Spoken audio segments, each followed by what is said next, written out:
Hey everyone, welcome. My name is Marilyn Shannon, and welcome to the Breaking Free Show today.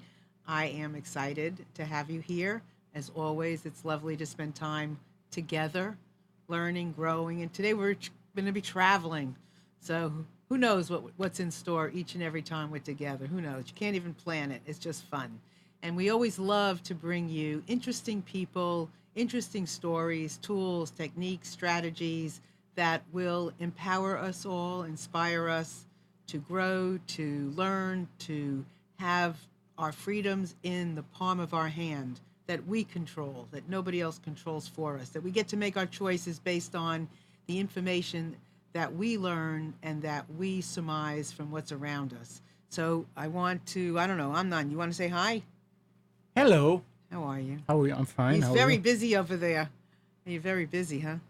Amnon's our producer. Thank you, God, for Amnon for keeping us straight and keeping this show moving. So let me tell you, anytime during the show, if you want to connect with us, you are more than welcome to. Please feel free to call us at 919-518-9773. That's, if you've got access to a phone, or you can come in to our show via Skype, and that would be Computers 2K Voice. That's the number two. So it's Computers, plural, 2K Voice. Or you can enjoy the show by watching it and listening, or you can also come in into our chat and communicate with us through there. You can ask questions, whatever. But please feel free to enjoy the show. Come in anytime you want, comment, call in, whatever you like. Have a question, you have a story to share. We'd love to hear from you. So today I'm really excited because it's going to be a fun show. We have these two really cool ladies coming on who have come together and they've written a book called Success at 60 Plus.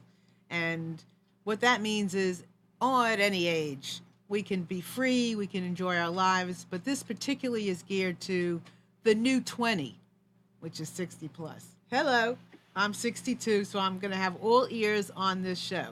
So I want to welcome Bridget and Jane. Hey, Bridget. Hey, Jane.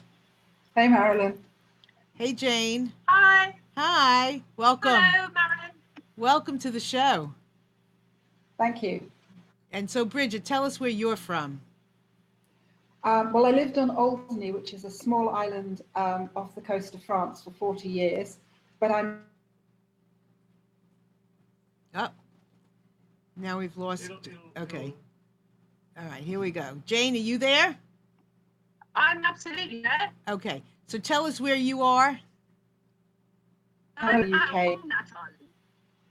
Okay. Sorry? I'm on the island of Alderney, where I met Bridget many, many years ago.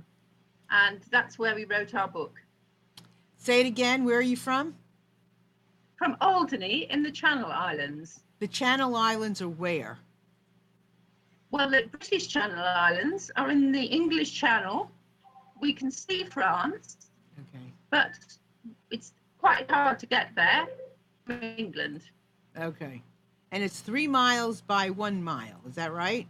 Yes. Okay. Yeah. Cool. And Bridget, where are you now? Right now, I'm just on the Spanish border between Barcelona and Perpignan. Okay. I'm down here for a month. Ah, gotcha.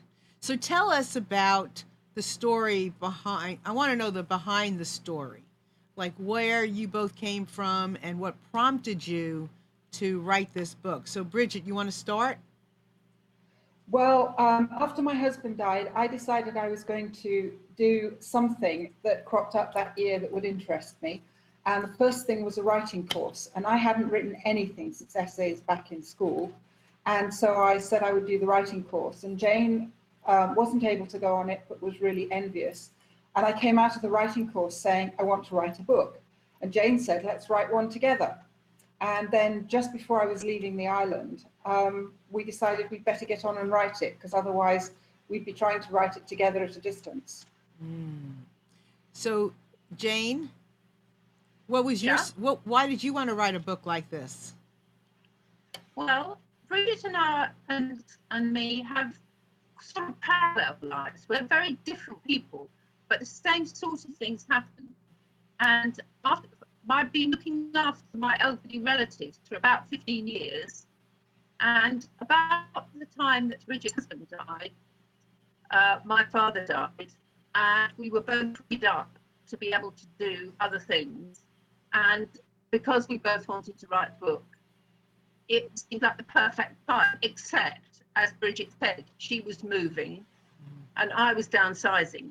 But you know, that's when things happen in life. That's when you get into doing something, because this is the last possible moment to do it. We'd had all these years to do it.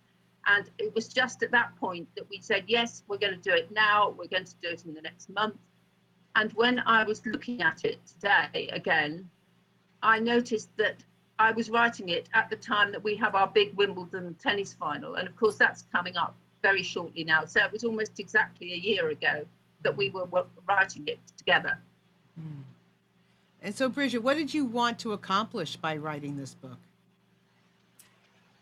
I wasn't really sure. I mean, in some ways it was kind of therapeutic for me, because it was really deciding what my processes of thoughts had been for why I was leaving the island, and whether I felt I was doing the right thing in the first place. So I guess for me it was sort of, am I doing the right thing? And if I'm doing the right thing, why am I doing it? Mm-hmm. I see. And what about you, Jane? Well, I come from quite a different background, because I was a nurse. So being in the company of people with physical illnesses for most of my life, either as a carer or as a professional, I realized that in order for people to get well, they need to be inspired and encouraged and empowered. And that's what I love doing. And I've been doing it all my life, and I just want to write it down. And as you get further on in your life, you realize that you haven't got all the time in the world. So it's your time to get out there and do it. And the one criticism that I've had about the book consistently is that it's not just for 60 plus, it's for anybody. I've had people of 30 saying, you know, this is really good. This has got me going. This has got me started. So yes, I think it works. Mm. So how old are you both? Bridget, how old are you? I'm 63 now. Okay. And what about you, Jane? How old are you? I'm 67, and I 60. can't wait to be 70. Oh, why is that? What's going to happen at 70? Well, it's pushing the boundaries, what you can do at that particular age. And I find it hilarious, because I've taken up running. He thinks I'm completely nuts. And I went at this race, and you end up by being the oldest person who's run it, even if you were the last. And it's so funny. I just laugh every day about it. That's cool. I just want to say to my audience, you know, from time to time, we have guests on that come from all walks of life. And we live in all different places. And I know that, you know, we might have internet problems today, but you know what? This is an opportunity for you to stay with it and to listen to what these ladies are going to say, because I know you're going to learn something and be inspired, and not everything comes easy. Sometimes we have to really practice, and we have to work hard at something. So stay with this show. No matter how you might have to listen hard to hear and to be inspired, but just stick around and see what you come up with, because I know it will be a benefit and you're going to have some fun. So what are some of the things that have come up for you personally, Bridget, that once you wrote this book, what was your learning that came up for you during this time? Well, I think my initial learning that came up for me was because I hadn't really ever expected the book to go very far. It was sort of therapeutic to me to write it in the first place with Jane. And a lot of the things that were happening in the book, they're talking about moving on and being a nomad and all that kind of thing. I actually hit England and had the first couple of days in England with my sister. And I think I spent the whole of the 2 days crying, which was something I hadn't expected from the book, because I'd made my choices, I'd sat down, I'd been through the exercises, I'd done the whole thing, and this was going to be good for me. And then I arrived and I suddenly thought, my God, I'm lost. You know, what am I going to do? And I'm supposed to be traveling and I don't know where I'm going. And so I joined a site which puts people who want people to look after houses together. And the next day, I got a thing saying, did I want to go and live in the lanes in Brighton for 3 weeks? And my sister said, you're never going to be a nomad if you don't get in the car and go. One way of getting rid of me. So, so I did, and I ended up in this really weird flat for 3 weeks in this amazing area in a seaside town in England that I'd never been to before. And that was really where it started. So for me, it's been much more living the book than writing it in some ways.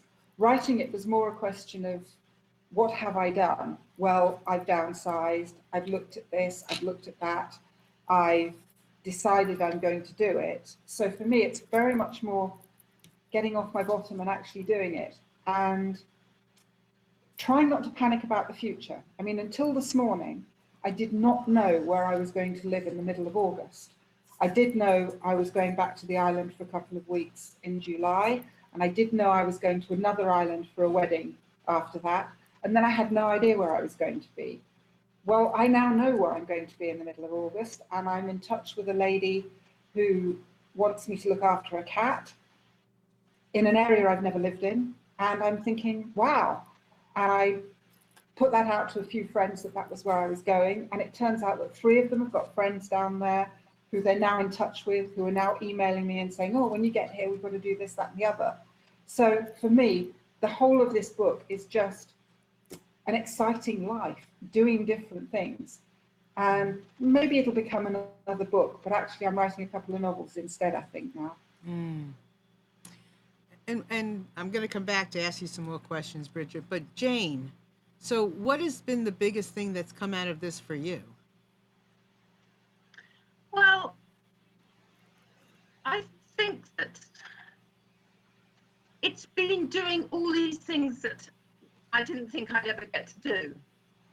I'm loving writing, and I've now discovered very recently that I absolutely love vlogging, and set up a YouTube channel so that I can chart my progress as I work through the book on a day-to-day basis, because the main thing about this whole system is that a super life is not to do with having a lot of money and possessions. It's to do with how you handle life on a day-to-day basis. So it doesn't mean that things all have to go right all the time. It's your take on what's going on. And I think the most important thing that has come out of this is the sense of humour, laughing at the way that I actually deal with things. When I look back on the vlogs, I'm just killing myself. And humour is so essential to life. It just makes everything flow along. If you start getting serious about yourself, forget it. You've just got to really laugh at what's going on. Mm-hmm. And that to me is what the book is all about. And also rebranding, because I don't know what you call people of our age in the States. They can be called old age pensioners here.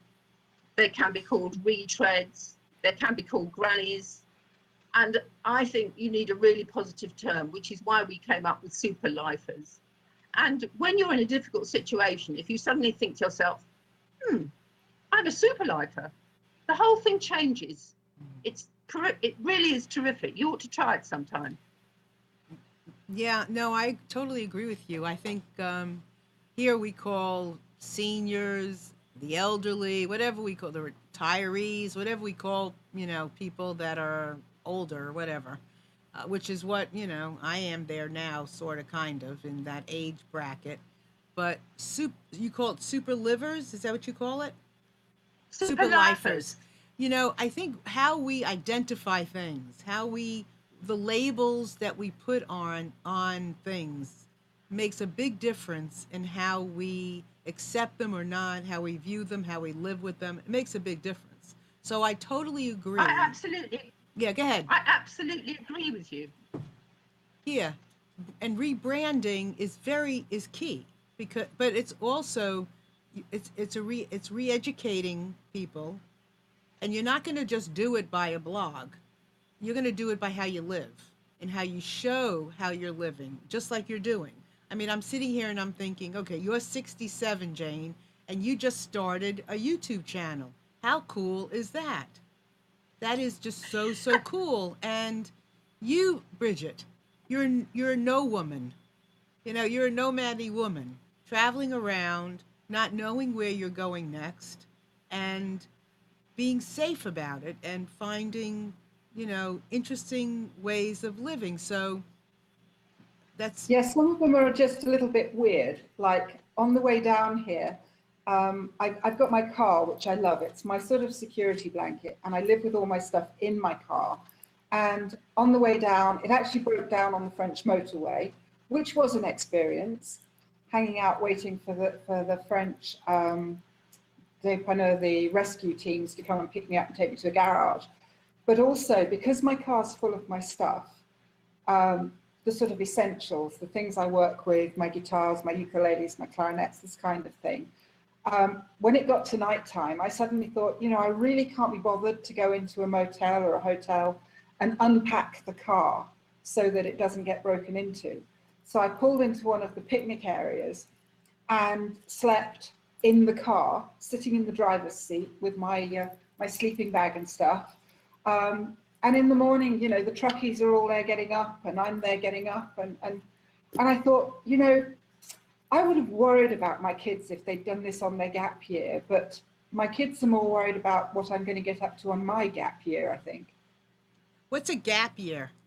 A gap year is the time you spend between school and uni generally. A lot of kids in England take a year off to go traveling. Uh huh. Well, I never got that because by the time I was 20, I'd met my husband and I'd got two stepsons.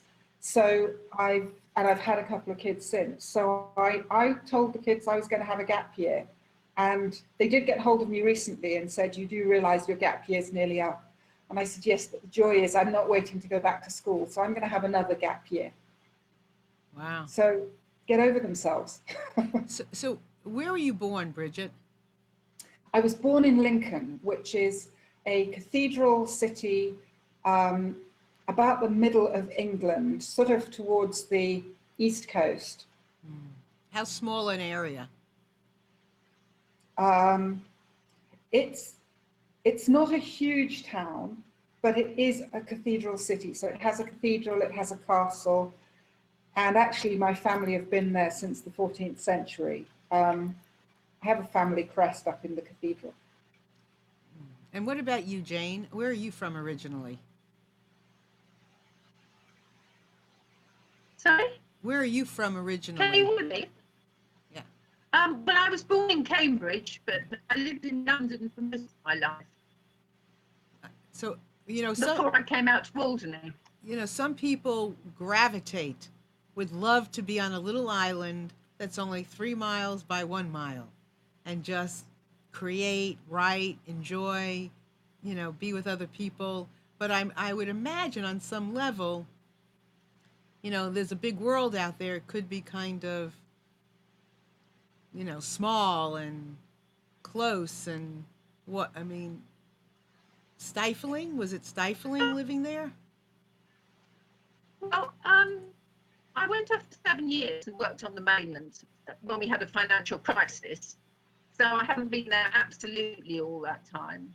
And I make regular trips to the mainland. While I was looking after the old people, the old people in my family, the very old people, beyond super lifers, I didn't get off very much. So now, of course, I do get off more, but it's a lovely place to come back to. I see. So tell us some of the things that are in the book that will move us forward, things to inspire us, whether it's, an action to do or, a new way of thinking or processing. What would you say, Bridget? What's something in the book that you would tell us this is a really good thing to do? I think one of the really good things to do is, and I'm sure we've all done it, you spend your life going, well, I really fancy learning the guitar, or I'd really like to speak Italian, or I want to improve, I want to do some sport, or I'd like to visit so-and-so, or when I retire, I'm going to. So one of the things that I personally recommend is that you listen to yourself when you're talking to new people, or when you're telling people about, your plans, your bucket list, whatever, and you write them down, and then you go through them and you think, actually, can I be bothered to learn Italian? Why do I want to learn Italian now? Or, as in my case, I did want to learn Italian. Or you decide whether you are prepared to die having not done it. And my attitude is, if it's something that you've said, oh, I've always wanted to play the piano, then either get on and play the piano or take it off your list. Don't keep hanging on to it as I'm beating myself over the head with it because I can't do it. So it's look at what you do and what you think and what you say, and then get on and do it. We have a friend on Alderney who is considerably younger than us, who read the book in about the first fortnight that it came out. And the next thing we got a call from her and she said, you're not going to believe this, but I'm going to Australia. I've always said I'm going to go and visit my cousin in Australia. So I've spoken to my boss and I've told him I want a serious holiday time, and I'm going. And she's just got back and she's had an absolute ball of a time. But she said the only reason she actually got on and did it was because she read the book and thought, in 10 years' time, I'm still going to be saying, I'm going to visit my cousin. So I think it's the doing, the stuff that you decide you really want to do, and getting rid of the list of stuff that you don't really want to bother with. You just sort of thought it was a good idea at some point in your life. Good. And what about you, Jane? If you were going to say from the book, what would be the motivating thing that's in the book that really gets people off of to go do whatever they want to do? It's very difficult to know where to start. Can I give you two things? Yes. Right. That's 2 hours a lot. I've been mulling them all over. First thing is energy levels, because you might want to do things, but if your energy level's not good, I suppose this goes back to my nursing background, you're not going to do it. And I think you need to very seriously look at that as a starter. In my book, I have recommended Jason Vale because he does a lot of juicing. I don't know, do you do a lot of juicing in the States? Well, yeah. We have something also called a NutriBullet, which is like a very fast. Yes, I have one of those.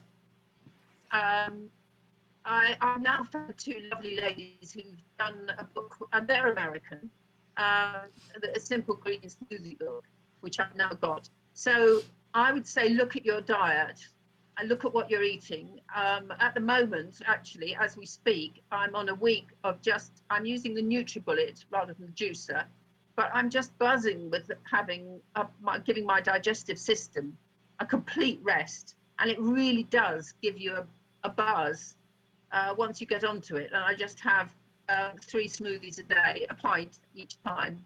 And that's a really good way of kickstarting your body into getting to where you need to be.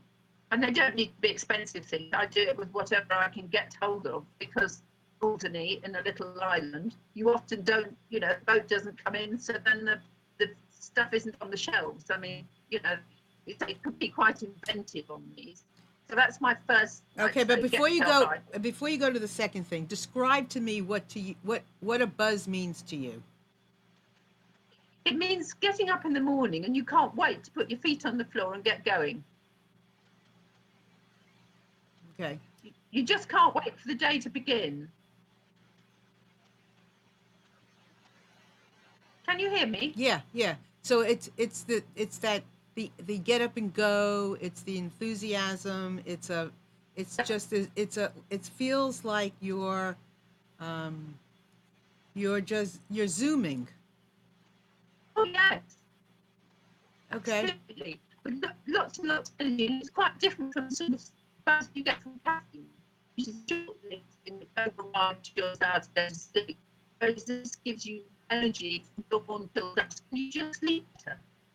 The other thing, very take tablets, because very often if you're on medication. Okay, so I can't hear you very well now, Jane. Right. No. Bridget, do you know what she's trying to say? Yeah. Yes, this is the point at which Jane and I are really different, because she says it's about the enthusiasm for the day, the getting up, the getting started, the getting cracking, the having the energy, the wanting to run, the wanting to be on the go all the time. And I do things totally differently. I've spent a lot of today hanging out in a cafe with some new people, and I've met 3 or 4 people, and then we decided we'd stay for lunch. And then I had to hike myself back here for this. So I take life at a different pace to Jane, but she is a great believer in making sure that you eat healthy juices and stuff. I'm just a great believer in making sure that you eat healthy. I don't particularly juice, but yeah, it's just different. We do take things very differently, but she does live life at 110%. Well, I think the Thank you, message, Bridget. I think the message about this is about what does it feel like for you to create this energy, the difference, or knowing the difference between heavy energy, things that you're doing that is not working in your best interest, that weighs you down, whether it's being around people that weigh you down, whether it's about eating the wrong foods, whether it's about not getting the proper rest, whether it's about not chilling out in a coffee shop, and as opposed to what does it feel like for you to eat well, to be around inspiring people, to read a good book, to practice things that are healthy and that you enjoy. What is the difference? And when you do that, no matter what age you are inspired to do things. You're excited to do things. You can run at 67. You can write a book at 63. You can travel around the world. You can do all of these things when you are putting good, clean energy into your body as opposed to living the list that doesn't suit you, basically. Yeah, Right? that's pretty much it. Hmm. Jane, are you back? Can you hear us? I can hear you. Can you hear me? Yeah, right now I can. And every once in a while we lose you, but I don't want to lose you. You Great. have good Okay. things to say. So, go ahead. Right. Well, you touched on my second thing already, which is inspire people. That to me is really important because we're going to have down days. Yeah, we can't. And We're having a hard time hearing you, Jane. really, Yeah, oh, yeah. Bridget, what was her second thing that she was clarifying? The second thing is about inspiring people, Oh, but not inspiring people to do necessarily what we do, but inspiring people to find what they want to do that inspires them. And this is one of the things that I personally like, is the fact that I'm meeting so many people and you hear their stories, and then you talk to them, and some people are just amazing, and some people are really looking for the answer. And when you tell them what you're doing and you explain how you've been doing it, and they get a copy of the book and they have a go through it, and then you suddenly get an email from them going, I never thought of that, or this really, I hadn't thought of doing it that way, or even I hadn't looked at my life like that. One of the things I've done while being a nomad, I ended up living with a lady who was quite elderly, who ended up needing more help than I could give her. And so I moved on. The family found more of a carer for her. But it wasn't until I left I realized that although she'd inspired me at the beginning, actually by the end of a couple of months, it was starting to tie me down. So it was when I moved away that I then ended up in another village with some amazing people who actually are all cracking on with the book. And we have quite a laugh about it, because we now have this group email and they say, well, I'm on chapter 3 and I'm doing this, or, I've been downsizing. Does anybody want any of these CDs? And everybody goes, no, we're getting rid of ours. So there's a whole load of stuff out there, but it is to do with just inspiring people to be what they want to be. well, I find it's, that I've wasn't interviewed. such Go ahead, Jane. what I was going to say is to link up with other inspiring people and do something to help them. And you can be inspired yourself. Because it's not just us putting things out, it's actually getting inspiration back from others. Absolutely. Right. That's a very, very important exchange of energy. And like, I'm writing a book, and my publishing consultant wrote me a message the other day, and it was so inspiring that, because it's hard to write a book sometimes. And she sent me such a lovely message that it was like, okay, it gave me the oomph to get up and go and to do a little bit more, which I appreciate. So being around people who are Right. going to So inspire what's you. your book? What's what? Say that again. What's your book? My book is well, it's going to be a series, and my book is called In Just One Afternoon. And the first one is the subheading is Listening into the Hearts of Men. And then after that, it'll be listening into the hearts of, each one will be a different relationship or a different group of people that will share their story. And Oh, that's wonderful. yeah, thank you. And it's all about, relationships or things that are working, or if they're not working, how they start to work, or how men have broken free from, um, you know, emotional bondage to feeling free to express themselves. That's the first one. So, yeah, I'm excited about it. So I think go ahead. I think the other thing is that with inspiring people, it's a two-way thing, that you can do something for them. You don't actually have to be just taking from them. They will need something, and if you can get this working and have a win-win solution. That Yeah. is fantastic, and that generates energy in bucket loads.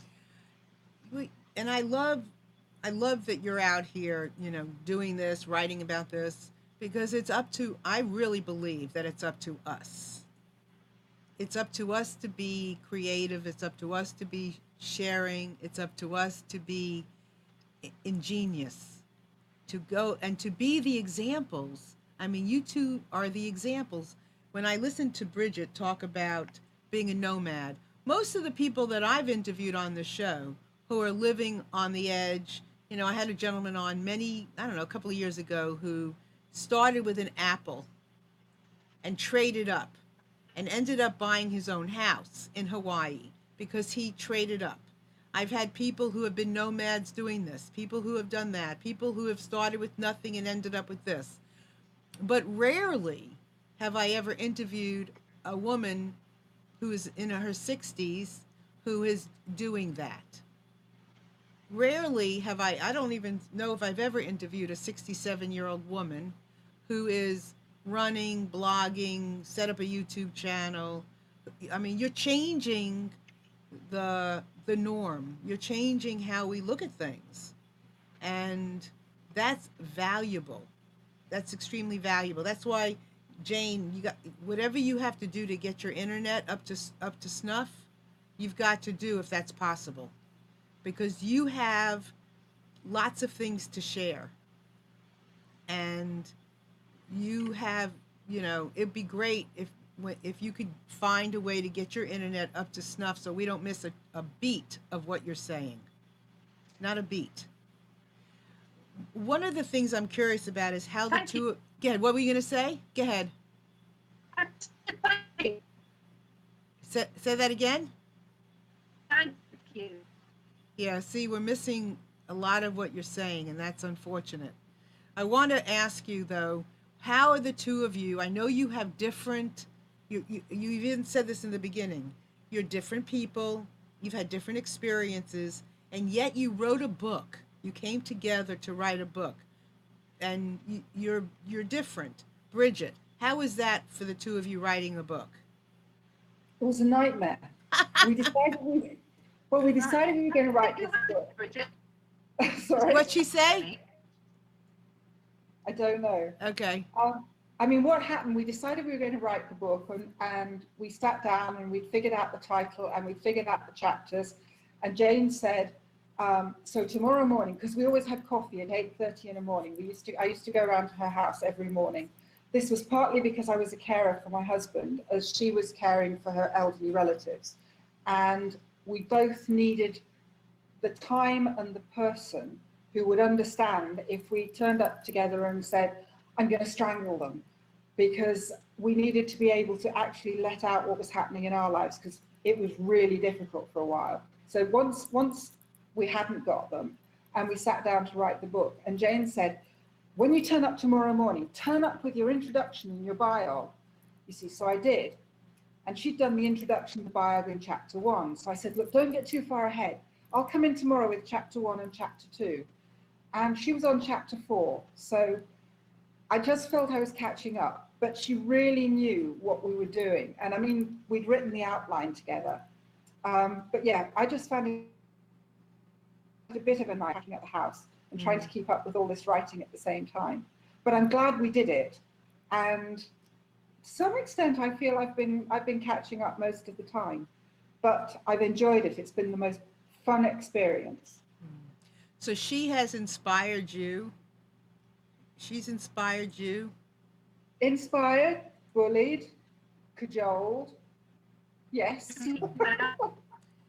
And how is that? How is having somebody in your life like that important?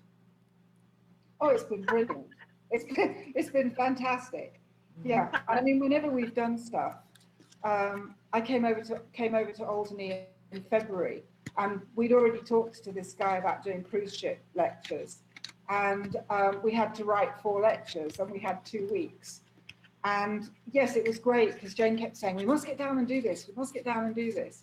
But we even write the lectures differently. She figures out what pictures and how the sort of general outline, and I sit down and write the thing out, and then I time it to the minute, how long this is all going to take and exactly how we're going to say it and exactly at what point we change the slides. So I'm much more meticulous, whereas she's much more big picture and we're going to do it this way. I gotcha. But you were able to work it out. Oh yeah, we're still friends. Yeah. You know, it's interesting because I've had a partner in the past when I was mediating, and we had a similar thing going on. Our timing was different. And it was interesting how to find our place where we came together with our timing. Like she would take longer with certain things, or I may take longer with certain things based on her experience. She could zoom through. I could do something else. But I think the idea is what makes it work? What made it work, Jane? What made your relationship work? Well, we agreed on the fundamentals. We agreed on empowering, inspiring, and encouragement. The thesis was right.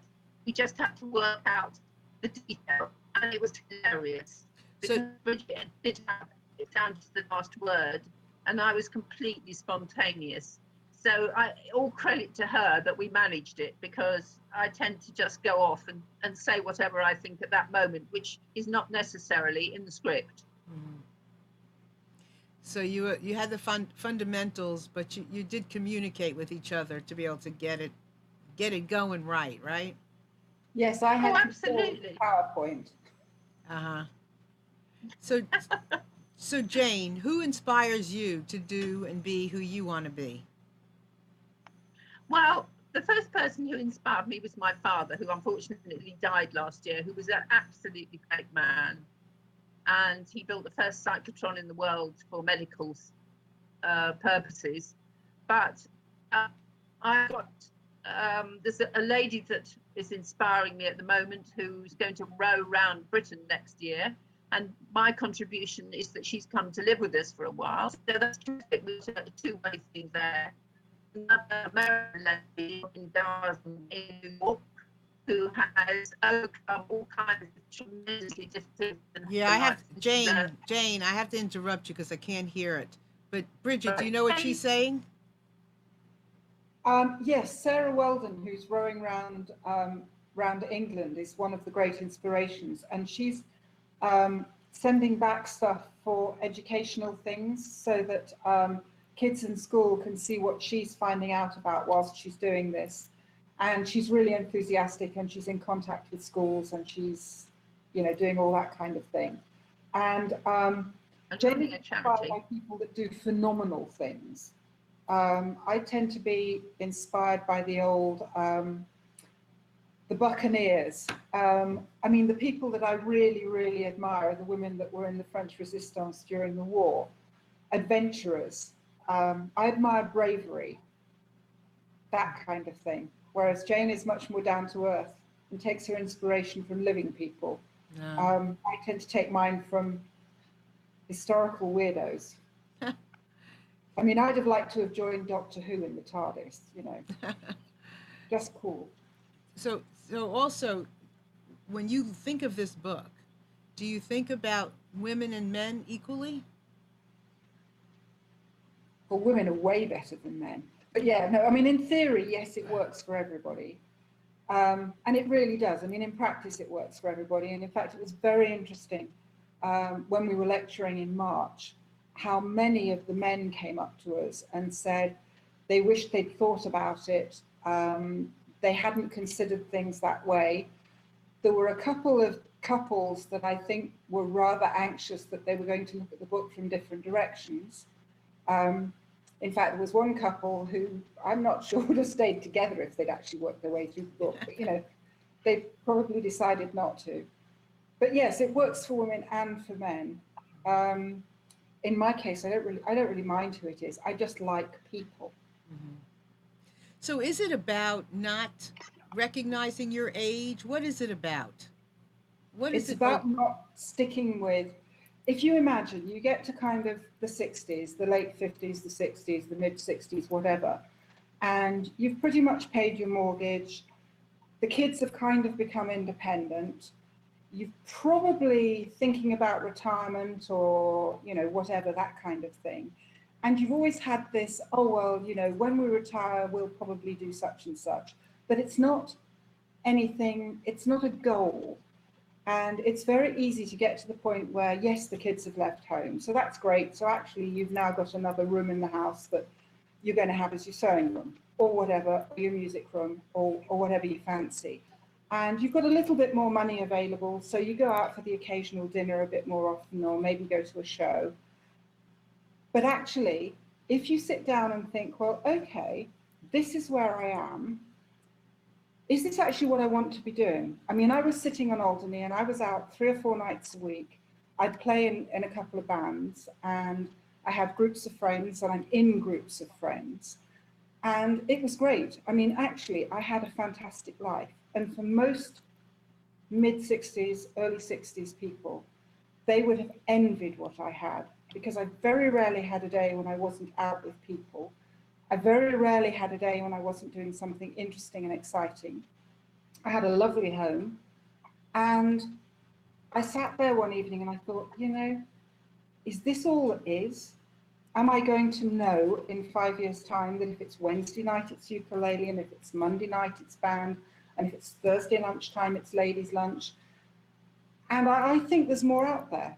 So I just decided that the only way that God or the universe or whoever you work with was going to show me what was out there was to walk away from what was there at the time. Now, I might have sat down and thought, actually, I love this. I'm really grateful for this, and I'm going to stick with this. At which point I would have been happier, even happier, because I had made the choice that that was what I was sticking with. As it was, I made the choice not to stick with it. And believe me, I've had nights when I've sobbed and thought, what the heck have I done? You know, here I am in this funny little place and I don't know anybody and I'm ever so alone.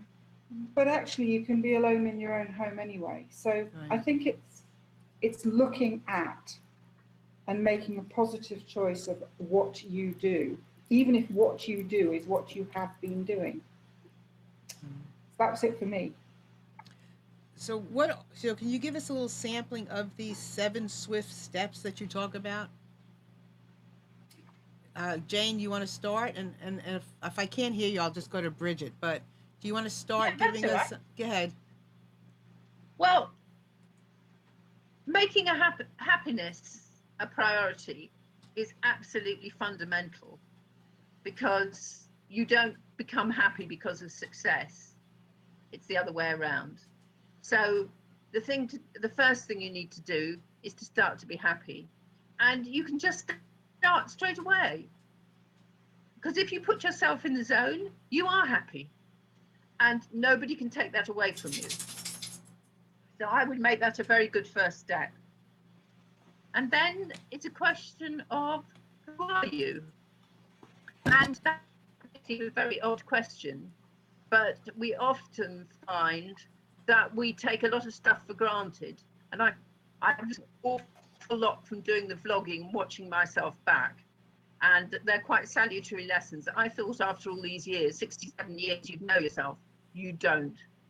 And to look at yourself using the book, because it is a workbook. And so there are exercises to guide you. I don't like workbook because it makes you sound like seniors that you've gone back to school, but I haven't got a better description. So who you are, what and what you want out of life, because unless you know where you are now, you're not going to know how to get to your endpoint. So you've got to know where you are now, and then you've got to look at where you think you're going, because if you haven't got a goal, there's no way you're going to get there. Can you hear me? So let me ask, hold on a minute, Bridget, let me ask you a question. So she mentioned the zone and she mentioned who you are. So do you have suggestions on how you get yourself into the zone and how you find yourself? Yep. When you're thinking about happiness, happiness is a very individual thing. And one of the things that I do, that I recommend that people do, particularly at the start, is to write a happiness journal. Now, my happiness journal consists of writing 3 good things that have happened that day, and I try and make them different things. Now, sometimes when life's going a bit, hum-de-dum-de-dum, it's a bit difficult to find 3 very different things, but if you look at them, they're there. I also try and make sure I do something positive in a day for someone else, or acknowledge something positive that somebody else has done for me. And then I look around and see if there was any sort of minor miracle during the day. Now, that can be as simple as getting a parking slot, or as wild as thinking of somebody and having them phone you straight away. But to keep a little happiness journal, a couple of minutes at the end of the day, and actually be grateful for the good bits of the day, is quite surprising, because it's very easy to go, oh, the car broke down on the way here, and oh, this happened, and oh, that happened. Instead of which you can go, wow, I met this really nice French lady in the garage that was fixing my car, and I'm going to see her on the way back up. Or wasn't I lucky that the call out man came so quickly? And it sort of turns around the way you think. And if you can turn around the way you think about things, I mean, I could have gone, oh, poor me having to sleep in the car because I'm trying to guard my possessions.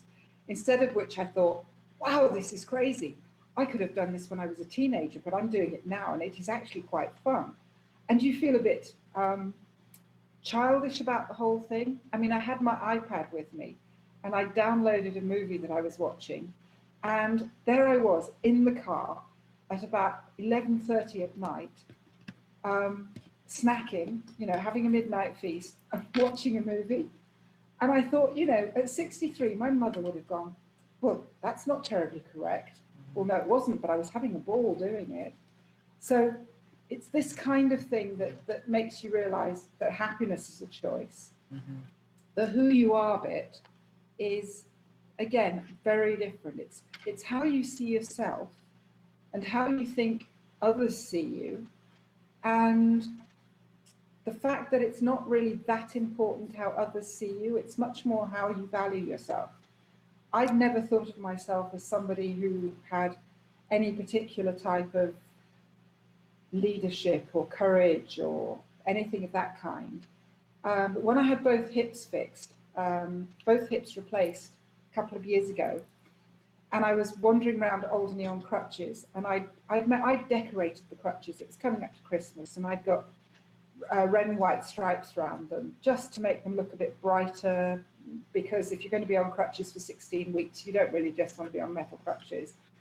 And walking around the town and playing in gigs and things, even with crutches, and finding people coming up to you going, wow, you're so brave. Well, actually, what did they expect me to do? And I didn't think of it as brave, and I still don't think of it as particularly brave. But sometimes I pat myself on the back and think, actually, you did okay there. And that's, again, quite important, is to think about the things that you are good Right. at, wanting to be And let good me at. and let me just add to that too. I would say, just as Bridget was talking, and I was thinking, and it's about acknowledging the fun that you're having, acknowledging the things that are fun. You know, whatever it is, whether it's eating in your car at midnight, or it's watching a cool movie, or it's taking a walk in a garden. It's being mindful in those moments that something is happening, and that it is that it what is fun anyway? What does happiness look like anyway? It's also about the words you choose and things that you tell yourself. If you tell yourself eating in the car at 11 o'clock, well, this is kind of fun, or well, this is fun, it's going to register as fun, and paying attention to that and identifying as such. So that's important. Jane, did you want to add something to this?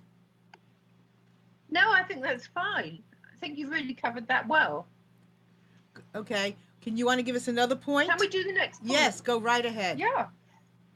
Well, will you stop me if you can't hear me? I will. Thank you.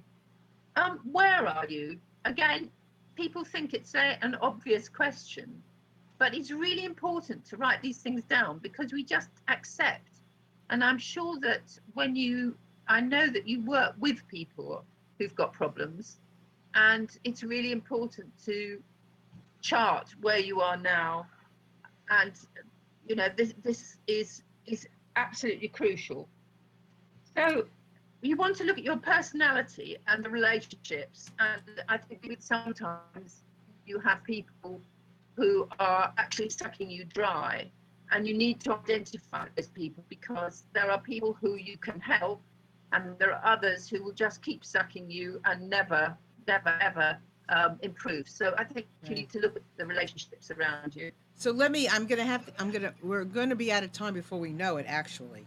But what I want to say, one of the things that I'm hearing, which is almost blowing my mind, if you can imagine, is I am hearing these women talk about things that I hear from 30-year-olds, 40-year-olds, 50-year-olds, and they're saying them for 60-year-olds and for anybody. They're saying them for anybody, but they are in their 60s, which I love because I'm in my 60s. And I think it's very valuable to recognize the fact that that it's not too late, that our time is our time now, regardless of what door you come into, what age you open up to with this. It is not too late. So I want to hold up their book and hope that everybody can see it, right? And I'm going to ask Bridget, so just tell everybody where they can find the book, what they'll find, and all that kind of stuff. Okay, the book is on Amazon, and if you go into Amazon and you just put Success at 60 Plus, then you can either buy it as a Kindle download or as a paperback. And we've deliberately not made it an expensive book, so that it's just something that we hope people will give other people. You know, we'd like you to give it to a friend who's coming up to retirement. We'd like you to give it to, my daughter just changed her job. She's 32. And she suddenly said, you know, Mum, I decided looking at you, I really didn't want to do this for the rest of my life. So she's quit the job she had and she's found herself another job, and she's really enjoying it at the moment. You know, it's helping people at no matter what age, but it can be found on Amazon, both Amazon.com and Amazon.co.uk. Just click in Success at 60 Plus. And so, and what about you, Jane? Is there anything else you want to add about the book or what you're doing? And I know it's been complicated with the internet, but I want to hear, because you're such a good communicator. Listen, make friends with these ladies. Facebook, Twitter, Success at what is it? Success at 60 Plus. 60 Plus. Yeah, because they're great communicators. And I mean, I've been having just a phenomenal time talking to Jane on Twitter in particular. And so reach out and make friends with them, because I think you're gonna have 2 new friends. Go figure. So Jane, is there anything you want to add to this, what we're talking about? Well, first of all, it's been a terrific thrill being with you on the Breaking Free show, and it's lovely to connect with American women, because we really would like your feedback as well, because we feel that we're all part of a great big family. There happens to be a pond in between, but we have so enjoyed talking to you. Well, thank you. And I really have enjoyed talking to you, and I would love, to hear more from you and to follow your journeys. Because you're inspiring me to take off. Bridget, anything else from you in closing? No, just if anybody feels like getting in touch, that would be great. Keep in touch. I may make it to America. I did think about doing a road trip from coast to coast next year. Oh, that would be great. That would be cool. Yeah. That would be wonderful. Let us know if and when you do. Okay. Okay. So Yeah. for everybody that's out there, this is a very worthwhile experience. Whether you're, again, 20, 30, 60, 70, 80. I mean, my mother is 91. Many of you have met her before, and she's, knock on wood, boy, right? I'm not just knocked on wood. She drives a lovely little car. She's always on the move. She has lots of lovely friends. Who knows? We don't know. We might as well live every single moment that we're given to the fullest that we can live it. And by looking at a book like this and listening to these women who are doing it, this is real, then you get to do it too, and learn from them, observe them. Look for the YouTube channel, because I think you're going to find some new ways of unlocking your joy and happiness. So with that, I want to thank Bridget and Jane for being here today, and all of you. Thank you so much for being here, and we look forward to seeing you next week and hearing about your journey and maybe living as a nomad. Let me know, Marilyn at MarilynShannon.com. I will see you all very soon. Bye-bye. Bye.